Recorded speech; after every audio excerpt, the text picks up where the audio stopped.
que tu as à faire. Mais déjà, le problème, c'est qu'en fait, avant d'être un danger pour l'enfant, pour son comportement, pour ce qu'il va apprendre, pour l'idéologie qu'ils vont lui inculquer, c'est un problème pour toi en tant que père. Parce que toi, comme on l'a dit, tu as la responsabilité de cet enfant. C'est-à-dire que tout ce que cet enfant va faire, tous les actes qu'il va faire, c'est toi qui vas en tenir responsable. S'il les fait, bien sûr, avec ton accord. Parce que toi, tu vas le mettre là-bas de tes propres mains. T'es pas forcé à le mettre là-bas. Enfin, t'es forcé, mais t'as des autres solutions pour les esquives. Donc celui qui met son enfant là-bas, ok, bah, en fait, là-bas, il est en train d'approuver ce que son enfant il va faire. Son enfant, il va faire les actes qu'il va faire là-bas à l'école. À travers quoi? À travers la force que son père il a donnée en fait à l'école, l'approbation que son père il a donnée à l'école en l'inscrivant là-bas. Donc si ton enfant, ok, à 5 ans, et il va peut-être pas être un homosexuel ou il va peut-être pas faire des trucs bizarres et tout, mais les actes de couvre qu'il va faire, ils vont retomber sur toi. C'est toi qui es responsable des actes que ton enfant il fait. C'est-à-dire que si toi, par exemple, ton enfant là-bas, il a un amour au fond de lui, en fait, il commence à aimer la démocratie, il se dit, mais en fait, c'est trop puissant, en fait, c'est trop bien, en fait, c'est magnifique et tout, etc. Bah là, en fait, c'est un problème pour toi parce que Ouais, ton en fait, toi, enfant. tu parles au niveau des parents, ouais, ok. Exactement, ouais, au niveau des parents, ouais, c'est ça, exactement. Vas-y, Younes, enchaîne. Ouais, désolé, je sais pas si quelqu'un parle. Euh, Basque, tu vois, je voudrais que tu prennes en considération. Alors déjà, je m'excuse pour tout à l'heure et quand je te disais, t'as pas compris. Ce que ça sous-entend, c'est pas t'es bête. Ce que ça sous-entend, c'est que moi j'ai compris autre chose. Voilà, ça c'est la première chose. Donc je m'en excuse. Concernant ce que tu viens d'évoquer, que en fait, par exemple, les gens ont assisté à ça et que en fait ils l'ont rejeté et que le diable, au final, est faible, tu vois. Regarde chronologiquement parlant, par exemple au début du cinéma, dans les années 30-40, ne serait-ce qu'un acteur, parce que les gens savaient que c'était des acteurs, ils connaissaient le théâtre, ne serait-ce qu'un acteur dans un film embrasse une femme qui n'était pas la sienne, ça faisait les gros titres. C'était scandaleux dans cette société-là. Parce qu'ils savaient très bien que dans la vraie vie, ces gens n'étaient pas mariés. Donc le simple fait de lui faire un baiser sur la joue, c'était catastrophique. Les choses ont évolué à un tel point que des choses que nos grands-parents, nos arrière-grands-parents voyaient comme d'un mauvais œil, pour nous, c'est rentré dans la norme. Ça veut dire que même si, par l'idéologie musulmane, on sait que c'est pas bien, quand on le voit, ça nous choque plus. Comme des hommes, comme par exemple les homosexuels. En soi, on en a tellement vu à la télé, partout, dans la rue. Alors ça dépend d'où tu habites, dans les grandes villes.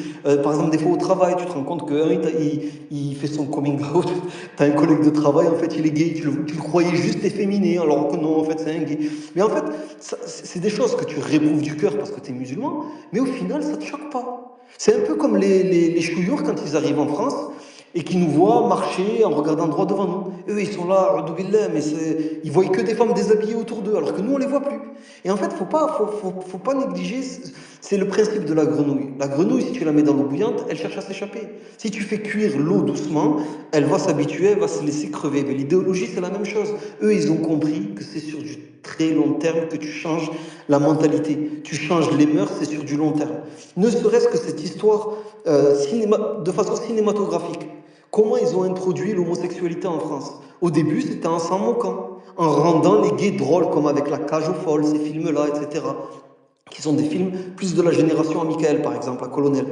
Mais quand tu regardes les années passées, maintenant, on n'en est plus à ça. Maintenant, on en est dans toutes les séries. Alors, je ne sais pas si tu regardes les séries Netflix, mais dans toutes les séries Netflix, maintenant, c'est que de l'inceste. Enfin non, l'inceste c'est nouveau, mais c'est que comment ça s'appelle, du LGBTisme pur et dur. Et maintenant ils sont allés dans un degré plus loin, c'est qu'ils s'attaquent à la communauté musulmane en mettant en avant dans les films de soi-disant musulmans, de soi-disant noirs américains, enfin pas soi-disant, mais des noirs, des arabes, des maghrébins. Ou avant, c'était le rôle du blanc, blond aux yeux bleus, qui avait le rôle du PD, enfin de l'homosexuel. Et maintenant, ils intègrent ça dans les séries. Tu vois que des Renois, tu vois que des Maghrébins.